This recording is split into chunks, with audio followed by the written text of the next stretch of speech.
Hello नमस्कार वर्तमान channel में आपका स्वागत है। हम आपको बहुत ही महत्वपूर्ण जानकारी देने वाले हैं अतिथि शिक्षकों को लेकर। तीसरी काउंसलिंग को लेकर बहुत बड़ी अपडेट जारी हो गई डीपीआई की ओर से। ठीक है फ्रेंड्स, अब तीसरी काउंसलिंग प्रारंभ हो चुकी है। इसमें शॉर्ट टर्म वालों को, लॉन्ग टर्म वालों को, जो पूर्व में कार्यरत अतिथि शिक्षक थे उनको वहीं पर रखने की बात की जा रही है डीपीआई के द्वारा। और जिन अतिथि शिक्षकों को जो समस्या आ रही थी उसका सभी का समाधान कर दिया गया है। पद अपडेट भी कर दिए गए हैं पोर्टल पे। तो अतिथि शिक्षक तीसरी काउंसलिंग में भाग ले सकती है। डीपीआई का क्या कहना है अतिथि शिक्षकों की नियुक्ति को लेकर, और जो समस्या आ रही थी, एरर आ रहे थे, उन समस्याओं को लेकर क्या कहना है। वीडियो में बने रहे, पूरी विस्तार से जानकारी देने वाला हूँ। क्या कहना है रविकांत गुप्ता जी का अतिथि शिक्षकों की नियुक्ति को लेकर और नियमितीकरण को लेकर, इनकी क्या बात हुई है और आगे की क्या रणनीति तैयार की गई है। आप वीडियो में बने रहें, वीडियो पूरा देखें। वीडियो अच्छा लगे तो लाइक करें और चैनल को सब्सक्राइब जरूर कर लें अपडेट पाने के लिए। डीपीआई से प्राप्त खबर के अनुसार आज देर रात तक थर्ड काउंसलिंग की चॉइस फिलिंग आज शाम लगभग 9 बजे के बाद या कल सुबह तक हर हाल में आपके जीएफएस पोर्टल के लॉगिन आईडी पर उपलब्ध करवा दी जाएगी। लेकिन एक बहुत ही जो डीपीआई तुगलकी भरमार हमेशा करती आई है, आज एक और जो कि बहुत ही गलत तरीके से हमारे पूर्व से कार्यरत शॉर्ट टर्म के साथियों के लिए एक बुरी खबर है। लगातार हम लोग प्रयास में थे कि जो जो यहाँ काम कर रहे थे शॉर्ट टर्म वाले, उनको वहीं पे वापस ज्वाइनिंग दे दी जाए, लेकिन कुछ लोगों की मंत्री जी को ज्वाइनिंग दे दी जाए, लेकिन कुछ लोगों ने मंत्री जी को इतना ज्यादा बता दिया कि जो शॉर्ट टर्म में पिछले वर्ष ज्वाइनिंग हुई थी, लगभग उस ज्वाइनिंग में 80% लोग फर्जी तरीके से लगाए गए थे, जिस पर माननीय शिक्षा मंत्री जी ने आज आयुक्त लोक शिक्षण संचालनालय को लगभग 5 से 7 दिन पहले, जैसे मैंने आप लोगों को बताया था, उन्होंने ये बोल दिया कि आप चॉइस फिलिंग करवाइए सही पदों पर। तो आज देर रात तक सभी रिक्त पद अपडेट हो जाएंगे। डीपीआई के द्वारा एमपीडीएससी को रिक्त पद भेज दिए गए हैं और जहां तक उम्मीद है कि आज देर रात या कल सुबह तक में आप लोगों को थर्ड चॉइस फिलिंग के लिए रिक्त पद दिखने पोर्टल में शुरू हो जाएंगे। कई प्रकार की समस्याएं हैं जिनको डीपीआई बिल्कुल सॉल्व करना नहीं चाहता।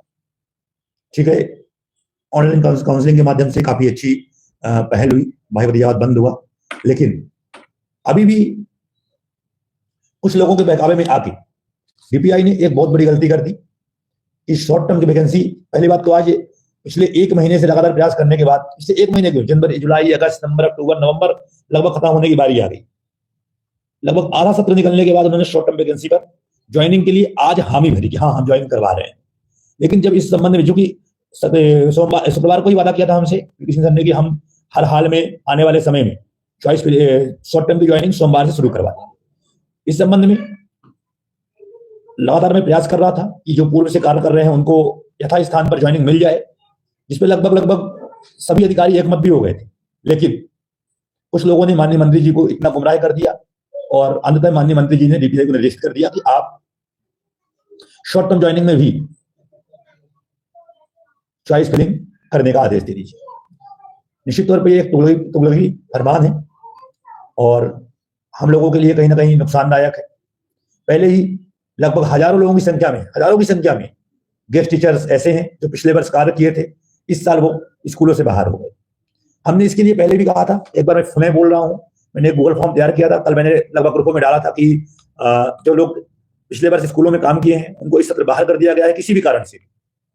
जैसे कि अगर उन्होंने स्कूल में पिछले वर्ष काम कर रहे थे और उनकी जो ज्वाइनिंग थी शॉर्ट टर्म में हो गई थी, ये पद लॉन्ग टर्म का था, लेकिन प्रिंसिपल की गलती से वो बस शॉर्ट टर्म में चले गए थे, या वो लोग जिन लोगों ने पिछले साल भर काम किया लेकिन संकुल प्रिंसिपल या स्कूल के जो संस्था प्रमुख हैं उनके द्वारा साला में आपके नाम दर्ज नहीं किए गए, या फिर ऐसे लोग जिनको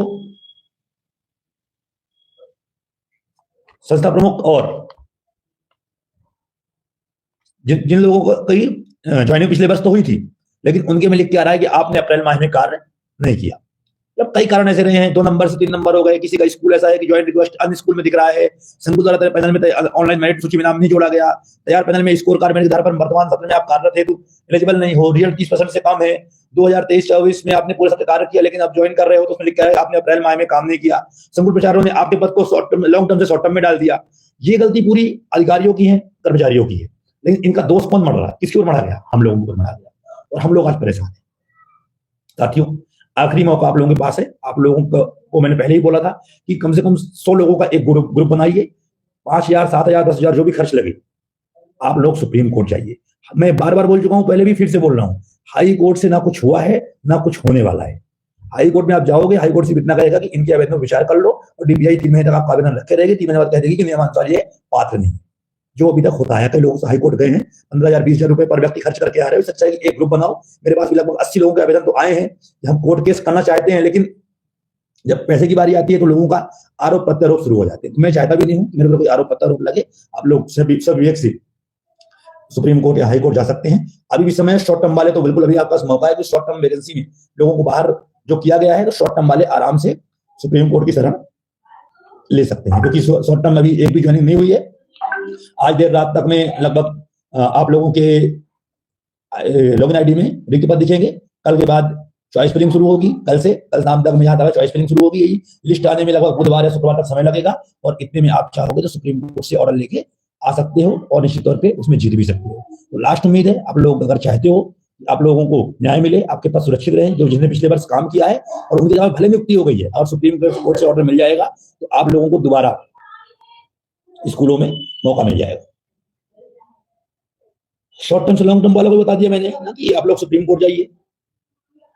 आपके बस का कुछ नहीं। बिल्कुल रघु जी, हमारे बस का क्या है यार, अकेला व्यक्ति क्या कर सकता है? तो बिल्कुल सही बात है, हमारे बस का क्या है? बस इतना ही है कि हम बात कर सकते हैं, बात रख सकते हैं, वो हम कर रहे हैं। छोटी मोटी जो समस्याएं आपकी हैं उसे सॉल्व करवा सकते हैं, वो करवा रहे हैं। अब ये सोचो कि हम सबके के लिए एकदम से बिल्कुल हम इतने बड़े हो गए हैं, हमारी भी इतनी बड़ी औकात नहीं है कि हमारे व्यक्ति इतने बड़े कार्य अकेले करवा सके। सब चाहोगे तो मिलकर करवा सकोगे, नहीं अगले वर्ष सब बाहर जाओगे, ये तो निश्चित है। तो गौतम जी, निश्चित तौर पे है कि अगले वर्ष, क्योंकि मैडम ने साफ बोल दिया है कि इस वर्ष मैंने हाई कोर्ट के आदेश के अनुसार नियुक्ति कर दी है, पर अगले वर्ष में शॉर्ट टर्म पूरे पदों पर चॉइस फिलिंग करवाऊंगी, क्योंकि इस साल से पैनल खत्म हो गया, और जब पैनल खत्म यानी सब कुछ खत्म। आप ये अभी बिल्कुल नहीं कर सकते हो कि हमें स्कूलों में ज्वाइनिंग दो। अभी मौका है, आप लोग चाहो तो आप लोग सुप्रीम कोर्ट के माध्यम से, जो लोग स्कूल से बाहर हो गए हैं, आप लोग मुश्किल से 100 लोग भी चले गए ना, 100 लोगों में से ऑर्डर लेके आ जाओ। बाकी देखो, एक बात याद रखना, ये मत सोचना कि इसका हो जाएगा, क्योंकि जो ऑर्डर होंगे स्टे के लिए, नामजद स्टे के लिए ऑर्डर आएगा, तो व्यक्तिगत ही केस लगेगी, कोई ग्रुप में केस नहीं लग सकता, न संगठन की ओर से केस लगेगा। संगठन की ओर से केस लगेगा तो घूमता ही रह जाएगा। इसलिए व्यक्तिगत ऑर्डर लेके आओ और अपना भविष्य बचाओ। और एक बात और ध्यान रखो, ये जितने विरोध करते रहते हैं आप लोगों का कि कोर्ट मत जाओ, ऐसा मत करो, ये ऐसे लोग हैं, या तो ये स्कूल में लगे नहीं है, या नए लोग हैं, या ये वो मूर्ख हैं जो जिनका मतलब कुछ होना ही नहीं है। इसलिए इनके चक्कर में बिल्कुल मत पड़ो। ये तो जान लो कि भांति भांति के लोग पड़े हुए हैं, कुछ आपका अच्छा बोले, कोई नहीं चाहता कि आपका हित हो। सब चाहते हैं कि आप लोग स्कूल से बाहर हो जाओ, उनको आपकी जगह मिल जाए, इससे अच्छा उनको कुछ नहीं। इसलिए वो हम लोगों का ग्रुप में देखो, यहाँ देखो, हर जगह विरोध करते रहते हैं। तो ऐसे लोगों के चक्कर में मत पड़ो। बिल्कुल आप लोग अपने हिसाब से, आप लोग खुद टीचर हो, समझदार हो। मैंने बोलता कि आप मेरे पास आओ, खुद की कमेटी बनाओ। मैं बोल चुका हूँ पहले भी, खुद 10 लोग 20 लोग जुड़ो और खुद वकील करो, खुद जा सकते हो। जो सपोर्ट चाहिए वो हमारी ओर से मिलेगा। और साथ ही जो हमारे इंदौर के आसपास के हैं, कल मैं इंदौर में रहूंगा, तो अगर आप लोग इंदौर में मिलना चाहते हैं तो कल इंदौर में मिल सकते हैं। कल लगभग सुबह 10 बजे से शाम के 5 बजे तक मैं इंदौर में रहूंगा, तो जिनको भी मिलना हो तो आप लोग इंदौर में मिल सकते हैं। और जो भी समस्याएं हैं, आप लोग समस्याओं को अपने पूरे पेपर और सब चीजें लेके आएंगे साथ में। प्रयास है कि सभी समस्याओं का समाधान हो। आज भी मैंने बहुत सारे लोग आवेदन लगाए हैं, उनका नंबर ऐड नहीं हुए थे, अन्य नंबर ऐड नहीं हुए थे, या पिछले वर्ष उनको स्कूल अलॉटमेंट हुई थी, या पिछले वर्ष काम किया, इस साल उनके आईडी रिजेक्ट कर दिए गए थे। एक चीज और है, बहुत सारे लोगों को स्कूल से रिमूव कर दिया गया है। बहुत सारे लोगों को जानबूझ के